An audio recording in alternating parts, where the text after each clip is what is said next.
ये है दिल्ली दर्पण। You accuse me that you don't have the balls to accept.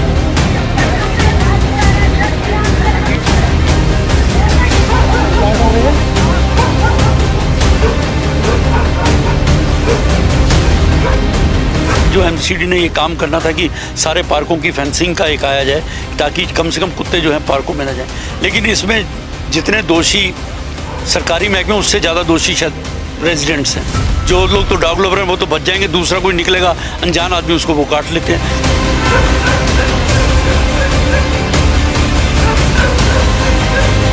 और एक डर का माहौल पैदा हो गया है कि ये चिल्ड्रन पार्क है, बच्चों का पार्क है, लेकिन ये कब्जा लिया गया है डॉग्स ने।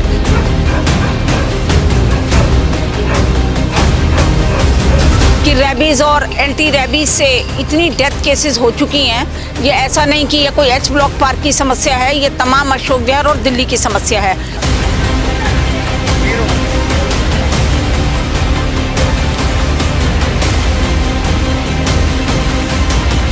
नमस्कार, मैं हूं राजेंद्र स्वामी और आप देख रहे हैं दिल्ली दर्पण टीवी। देश की राजधानी दिल्ली में इन दिनों सियासी भूचाल मचा हुआ है आवारा कुत्तों के मुद्दे पर। आम आदमी पार्टी और बीजेपी आपस में भिड़ी हुई हैं। बीजेपी सरकार ने एक आदेश दिया था कि जो कुत्ते हैं आवारा घूम रहे हैं उनकी नसबंदी कैसे हो, उन पर नियंत्रण कैसे हो, इसके लिए नोडल अधिकारी बनाए गए थे और टीचरों को इसके काम पर लगाया गया था। तो वहीं आम आदमी पार्टी ने ये आरोप लगाया कि टीचरों को कुत्ते गिनने के काम पर लगाना उनका अपमान है। इस दोनों मुद्दे पर बीजेपी और आम आदमी पार्टी भिड़ी हुई है, लेकिन ये कुत्ते कितनी बड़ी समस्या बने हुए हैं ये जानने के लिए मैं आज आपको लेकर के आया हूँ अशोक विहार फेज 1 के इस पार्क में। ये कहने को तो चिल्ड्रन पार्क है और सुप्रीम कोर्ट की गाइडलाइन भी थी कि जो पार्क हैं, अस्पताल हैं, उनसे इन कुत्तों को दूर रखा जाए, फीडिंग पॉइंट्स बनाया जाए। और यहाँ पर RWA और जो डॉग लवर्स हैं उनके बीच अक्सर बहुत ज़्यादा घमासान झगड़े और विवाद भी सुनने को मिल रहा है इसी पार्क में, इसी जगह, इसी पार्क के अंदर जो कुत्ते हैं। तो इन सब पर बात करने के लिए मेरे साथ ये तमाम यहाँ के लोग मौजूद हैं। हमारे साथ प्रमोद कोहली जी हैं, ये अशोक विहार फेडरेशन है, RWA की सबसे बड़ी संस्था है, उसके महामंत्री हैं। तो कोहली जी बताइए कितनी बड़ी समस्या बने हुए हैं ये कुत्ते, और क्या कोई प्रशासन इस पर ध्यान दे रहा है कि राजनीति होती रहेगी? जैसा कि आपने भी कहा, ये इसी पार्क की बात नहीं है, ये पूरे अशोक की, पूरे दिल्ली की बात है। पीछे बहुत इसके लिए घमासान होते रहे और सुप्रीम कोर्ट तक जो है केस चले गए और वहाँ से निर्देश बड़े अच्छे जारी हुए, लेकिन कुछ प्रोटेस्ट हुए, थोड़ा सा उनको अदला बदली की। लेकिन आज तक जो एमसीडी को हिदायत दी गई जिसमें इन्होंने शेल्टर होम्स बनाने थे वो आज तक नहीं बने, उसकी कोई लोकेशन नहीं अभी तक आई। उसके बाद जो एमसीडी ने ये काम करना था कि सारे पार्कों की फेंसिंग का एक आया जाए ताकि कम से कम कुत्ते जो हैं पार्कों में ना जाएं, लेकिन इसमें जितने दोषी सरकारी महकमे उससे ज़्यादा दोषी शायद रेजिडेंट्स हैं।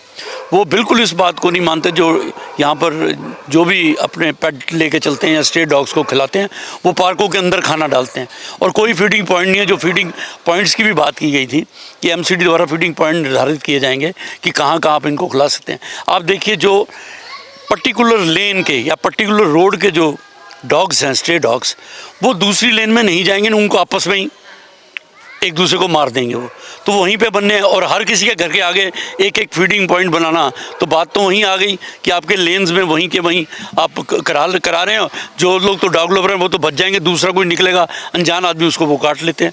तो कहीं भी इसका समाधान नज़र नहीं आ रहा अभी होते हुए, इसीलिए हम लोग ये प्रयास कर रहे हैं कि इस तरह पार्क तो जो चिल्ड्रन पार्क हैं कम से कम यहाँ तो ये व्यवस्था की जाए कि इनकी फेंसिंग की जाए, जो ये ऑर्डर लागू भी हो सकता है इसमें। तो ये कितनी बड़ी समस्या है। जो डॉग लवर्स हैं और RWA हैं वो आमने सामने भिड़े हैं। अभी कुछ समय पहले इसी जगह, इसी स्थान पर भारी बवाल हुआ था, रात भर वो बवाल चला था। अनिल चिकारा जी मेरे साथ हैं, एडवोकेट हैं, रत्ना जी, इनसे भी हम कानूनी पहलुओं में बात करेंगे। पहले तो जो तस्वीरें हमने देखी यहाँ पर RWA के जो अधिकारी थे, जो डॉग लवर्स थे, उनके साथ झगड़े की कई बार वीडियो व्हाट्सएप पे ग्रुपों में घूमती रहती है। जी। इशू क्या क्या बाहर के लोग आते हैं फीडिंग कराने के लिए? यहाँ हाँ बिल्कुल, जैसे ये एच ब्लॉक है तो एच ब्लॉक में बाहर के लोग यहाँ पर आते हैं। और जो एक सबसे बड़ी जो रिपीटेड एक काम चल रहा है वो ये चल रहा है कि जो एक बिच मतलब फीमेल डॉग ने जो पपीज़ पैदा किए तो उनको यहाँ पर आके डंप किया जाता है, यानी कि यहाँ पर उनका एक शेल्टर बनाया जाता है। जब पिछली बार यहाँ पर था और इस बार वो सामने की तरफ एक बना रखा है, तो यहाँ पर उनको रखा जाता है जिससे कि बच्चे यहाँ पर आने में घबराते हैं और एक डर का माहौल पैदा हो गया है कि ये चिल्ड्रन पार्क है, बच्चों का पार्क है, लेकिन ये कब्जा लिया गया है डॉग्स ने।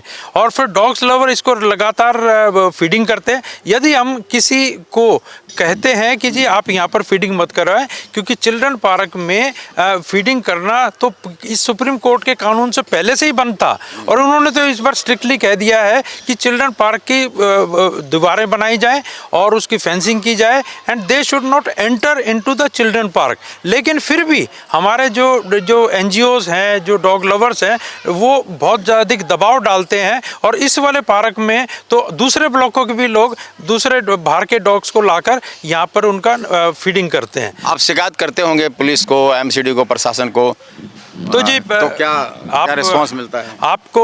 आप वैसे तो पूरी दिल्ली में देख सकते हैं कि डॉग फीडर्स का जो एटीट्यूड है वो कितना एग्रेसिव है। और वो लोग जो हैं अगर उन्हें कोई भी बात की जाए तो लड़ने मरने के लिए तैयार हो जाते हैं। और उनके साथ में जैसे मैं 29 तारीख को मैंने एक को रिपोर्ट किया, रिक्वेस्ट की कि जी ये चिल्ड्रन पार्क है, आप अगर इतना ही डॉग से प्यार है तो आप अपने एरिया में ले जाओ, अपने ब्लॉक में ले जाओ।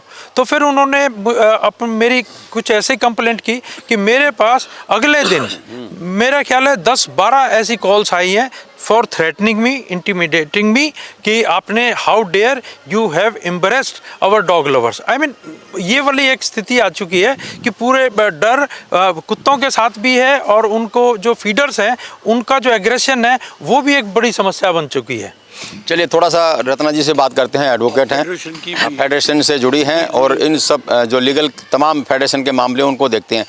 रत्ना जी, जब अगर सुप्रीम कोर्ट की गाइडलाइंस का, उनके आदेशों का अगर कोई पालन नहीं होता है तो क्या रास्ता बचता है? कोई मॉनिटरिंग एजेंसी है जो स्वतः ये देखे कि उसके अब जैसे इसी पार्क की हम बात करें, यहाँ ये कुत्ते घूम रहे हैं जबकि इनको यहाँ नहीं होना चाहिए था?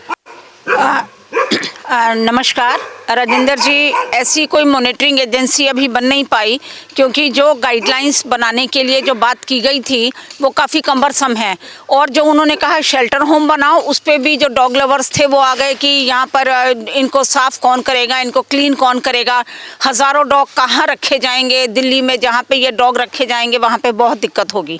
बिल्कुल बात आपकी ठीक है कि समस्या इतनी गहन है कि रेबीज़ और एंटी रेबीज़ से इतनी डेथ केसेस हो चुकी हैं।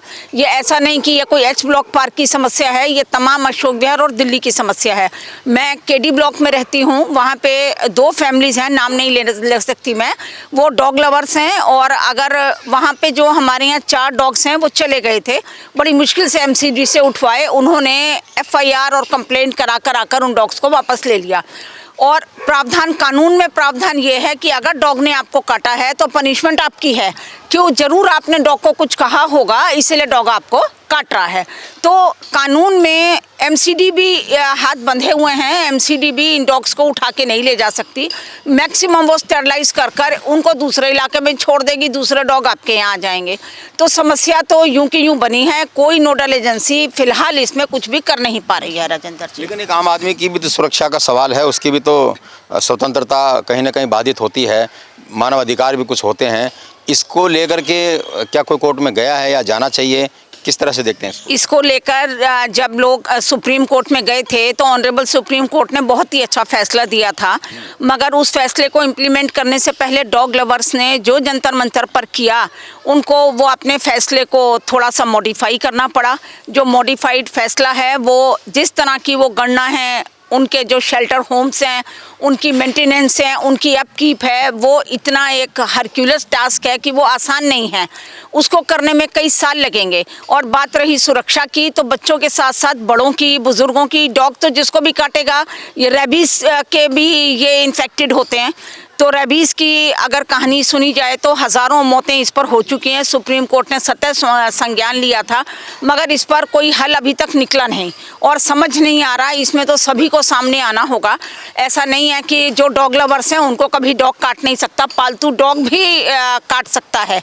तो समस्या तो गहन है राजेंद्र। चलिए, पालतू डॉग उसकी तो जिम्मेदारी जवाबदेही तय हो जाती है, लेकिन जब स्ट्रीट डॉग काटता है, और हमने खबरें सुनी है कि डॉग के काटने से कई मौतें भी हुई हैं और कई भयावह तस्वीरें भी कुत्तों के काटने की तस्वीरें भी सामने आई हैं, तो इसकी जिम्मेदारी जवाबदेही कैसे तय होगी? जिम्मेदारी जवाबदेही तो तय नहीं होती। अगर हम लोग एक्टिव हो जाएं और डॉग ने हमें काटा है तो एमसीडी को अगर हम पार्टी बनाकर केस डालें तो कुछ साल तो ज़रूर लगेंगे, शायद इसका कोई सोल्यूशन निकल आए।